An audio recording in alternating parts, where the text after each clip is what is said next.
अध्याय 13। ईश्वर के लिए व्याकुलता। अगर तुम्हें पागल ही बनना है तो संसार के विषयों के लिए पागल ना बनो, ईश्वर के लिए पागल बनो। लड़का ना होने पर लोग आंसुओं की धारा बहाते हैं, धन संपत्ति नहीं मिली तो कितनी हाय हाय करते हैं, किंतु भगवान के दर्शन नहीं हुए यह कह के कितने जन व्याकुल होकर रोते हैं। बताओ तो। जो सचमुच भगवान को चाहता है वह उन्हें अवश्य पाता है। जो भगवान के लिए व्याकुल होता है वह खाने पीने जैसी छोटी मोटी बातों की चिंता नहीं करता। जिसे प्यास लगी है वह क्या गंगा जल गंदा है यह बोलकर क्या कुआं खोदेगा। वैसे ही जिसे धर्म की तृष्णा नहीं लगी है वही बोलता है यह धर्म ठीक है, वह धर्म ठीक है। बस यथार्थ तृष्णा होने पर यह विचार नहीं उठते।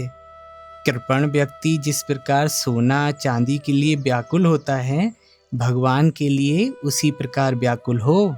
भगवान को पाने के लिए ऐसा व्याकुल होना चाहिए जैसे डूबता हुआ आदमी सांस लेने के लिए होता है। भगवान को प्राप्त करने के लिए किस प्रकार की व्याकुलता होनी चाहिए जानते हो?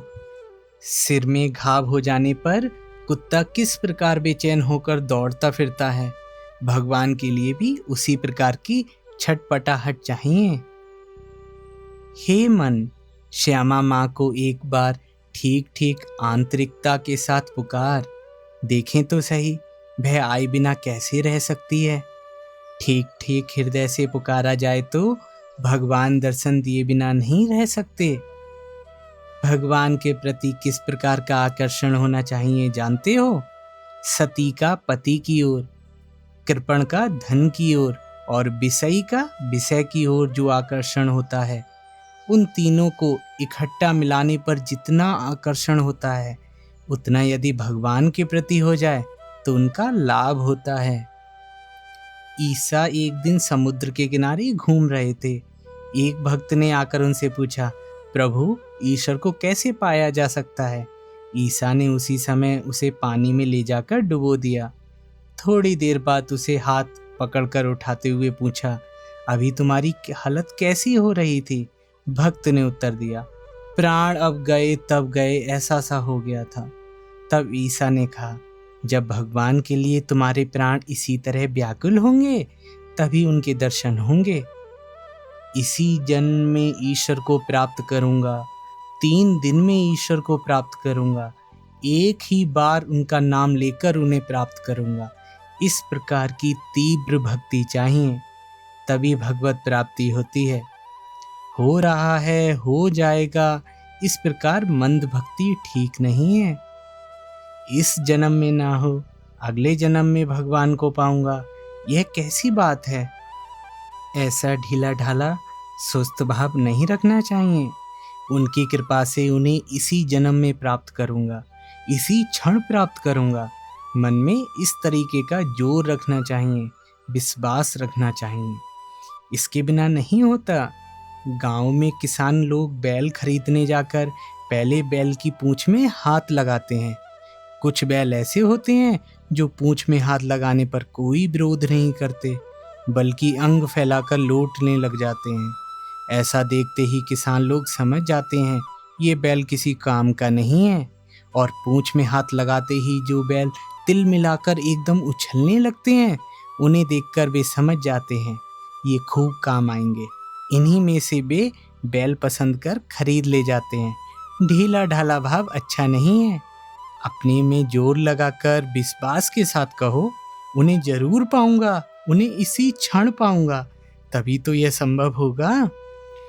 माया पास से मुक्त होने के लिए हमें किस प्रकार का उपाय का अवलंबन करना चाहिए जानते हो? माया पास से छुटकारा पाने के लिए जो व्याकुल होता है उसे स्वयं भगवान ही उपाय बता देते हैं। इसलिए व्याकुलता ही आवश्यक है। किसी भक्त ने ठाकुर से पूछा, किस उपाय से ईश्वर के दर्शन होते हैं ठाकुर?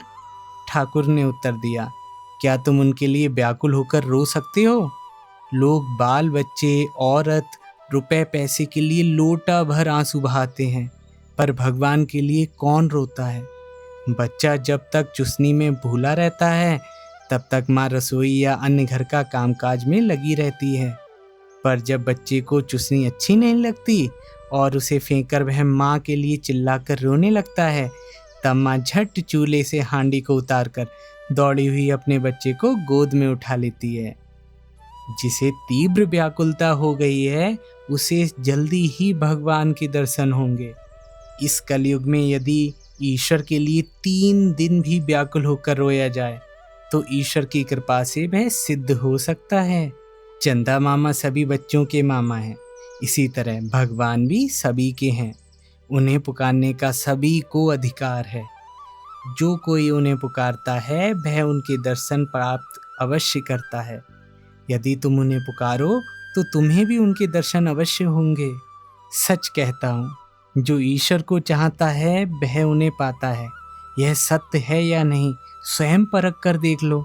अधिक नहीं, सिर्फ 3 दिन ठीक ठीक करके देखो। जगजननी के पास अचल भक्ति, दृढ़ विश्वास के साथ प्रार्थना करनी चाहिए। साधक का बल क्या है जानते हो? साधक ईश्वर की संतान है। बच्चों की तरह रोना ही उसका बल है। माँ जिस प्रकार बच्चे को रोते मचलते देखकर उसका हट पूरा करती है ना, भगवान भी साधक को व्याकुल हो रोते देख उसकी प्रार्थना पूरी करते हैं।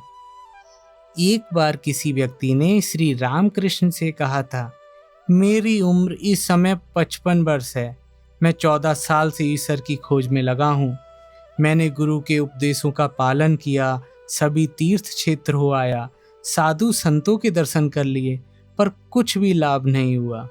सुनकर ठाकुर बोले, मैं तुमसे कहता हूँ, जो ईश्वर के लिए व्याकुल होता है वह अवश्य उनके दर्शन पाता है। मेरी बात पर विश्वास रखो, धीरज रखो। बच्चे ने माँ से कहा, अम्मा जब मुझे भूख लगे तब नींद से जगा देना। माँ बोली, बेटा भूख लगेगी तो तू खुद ही जग जाएगा।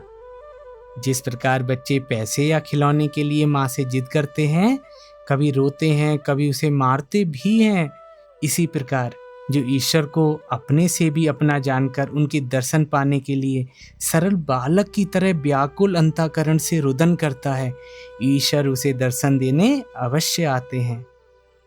यात्रा अभिनय यानी नौटंकी की तरह एक प्रकार का धार्मिक नाटक में शुरू में जब लोग मृदंग करताल आदि बजाते हुए ऊंचे स्वर में हे कृष्ण आओ आओ कहकर गीत गाते हैं, तब तक कृष्ण सज धज कर आड़ में तंबाकू पीते और गपशप करते रहते हैं ना।